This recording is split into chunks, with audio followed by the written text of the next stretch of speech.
le sacrifice du leader est différent du sacrifice d'une personne lambda. Quand tu as une promesse sur toi, ton sacrifice doit être différent des autres. Dieu a dit à Moïse, toi, présente ta verge. Il y a plusieurs verges. Mais Dieu dit à Moïse de présenter sa verge.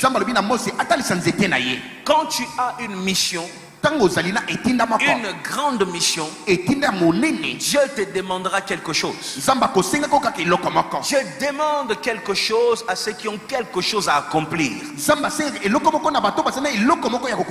Ta vie de leader, ta vie de responsable de famille doit d'abord être une vie de sacrifice.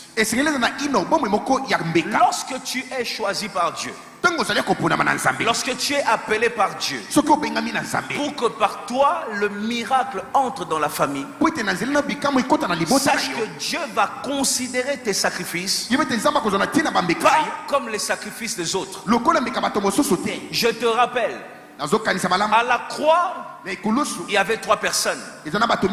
Jésus est au milieu.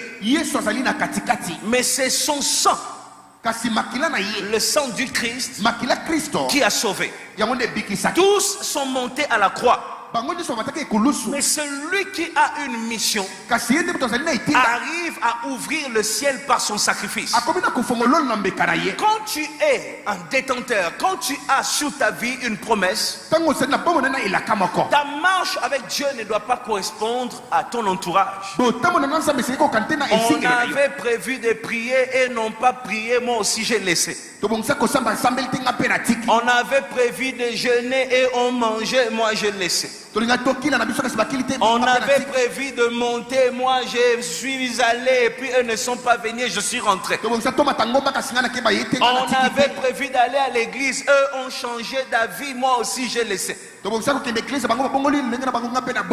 n'est pas comme ça que tu transformes ta maison. Écoute Dieu. Fais ce que Dieu t'a dit, même seul. Si tu n'es pas prêt à marcher seul, tu n'es pas prêt à changer ton environnement. Est-ce que tu m'as entendu? Dis à quelqu'un, si tu n'es pas prêt à marcher seul, tu n'es pas prêt à changer les choses. Là-bas dehors, je vais entendre ça. Si tu n'es pas prêt à marcher seul, tu n'es pas prêt à changer les choses. Les choses changent avec ceux qui sont prêts à se sacrifier, même seul. Parce que tu veuilles ou pas, dans la marche de celui qui a la promesse, il y aura une période, si ce n'est pas encore arrivé, ça va arriver, il y aura une période où personne ne va te comprendre. C'est impossible qu'un enfant de la promesse soit compris dans chaque saison. Pourquoi? Parce que parfois la promesse que tu as reçue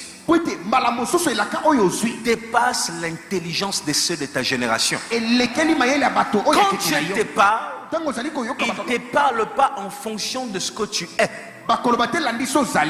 Il te parle par rapport à ce qui va arriver. Et ceux qui ont le regard fixé sur l'actualité ne peuvent pas comprendre ça. Et c'est en cette période-là, quand ils n'arrivent plus à te suivre, c'est là que la solitude commence. Maintenant, si tu n'es pas prêt à marcher seul avec Dieu, tu n'es pas aussi prêt à changer les choses. Le sacrifice du leader. Le sacrifice du leader. Ton sacrifice doit être plus fort que les sacrifices des autres. Est-ce que vous me comprenez?